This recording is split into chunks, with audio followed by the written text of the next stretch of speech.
بری چند روزه که اما باشه که بند حکم داعش ها دابی امرو الحمدلله رزگار کریه و هم چند کیلومتر که موصل دوری انشالله چند روزت بند موصلش رزگار بید.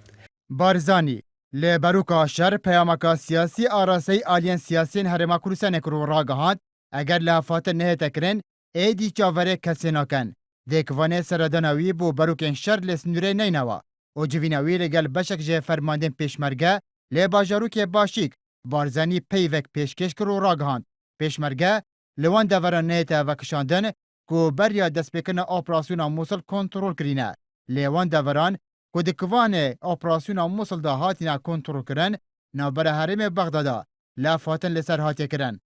او خطة دفاعية بي شر رزقار كرنا موصل او مناقشة نهاية تكر هم هدفي ما هو امن واسايشة وان منطقانا خلق منطقي خو جيب خو امن واسايشة خو بپاريزن و پیشمرگه دي پشتواني ليك وما اتفاقه هي جيش عراقي جيش دي كي تشتكيري پیشمرگه دي چنكيري الكيري دي ويك رابين كيري دي يك هيك بتنبيت اما هيك تشتاز بود بيجم ام وقتنه ناهلین و ناهلین جاره کدی آواره بنوه و کس دستی خوب اون گدرش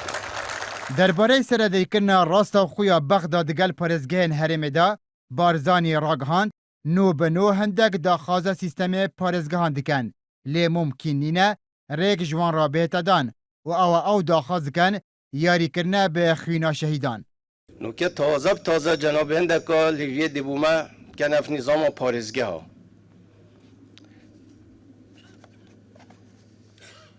افخونا عندها تيريتن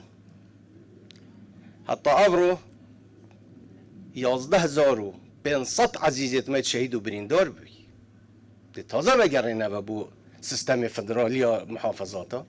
اوید کووید کن لاری کرنه بخوینا شهیدا ممکن یه برای که بیتا دان سبارت به آریش نافخوین هرمه بارزانی راگهاند هندک پیش بینیاوی که دکن شر نافخو دروز بیتن لی خوشبختانه او یکا رونادتن هفدم بیکو ناوی چه آلیکی بینیتن بارزانی گوتی اوان جه کودتای دست بکرینه هیاکو گشتی اوی که بارگام پشاوتیننو و خلک بکوژن وکو او جید بیجتن شیراتکاری اوان دکت دستا جه کودتای او پیلانگریه بردن اره بری هنگ کولا کودتای بدن وضع هنگو باشتر بی یا نوکه باشتر بسیار دوی او هره و چپ دست اینا چه بدست وکرد و چه گوری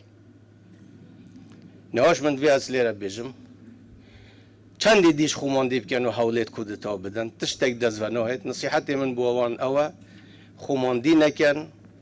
چونکی برینو که چند دستوانات یه جیره وش در هند دستوان هید بارزانی کول 19 آبا سالا در بازبوی نرینه جدا لسر پوست سروکاتیاوی دروز بینه رونای اختصاص سر شر موصلود بیجتن نها نزدیکی همو آخا کردستانه لجر دست داعش هاتیا کنترل کرن و داعش برفش کستنا مازن دشید تشتب نویسن حل پرن خبرات بیجن هجا بخود کن بکن حقیقت نما گل هنگویا نچه حسابکیش بو هنگو تیتاکر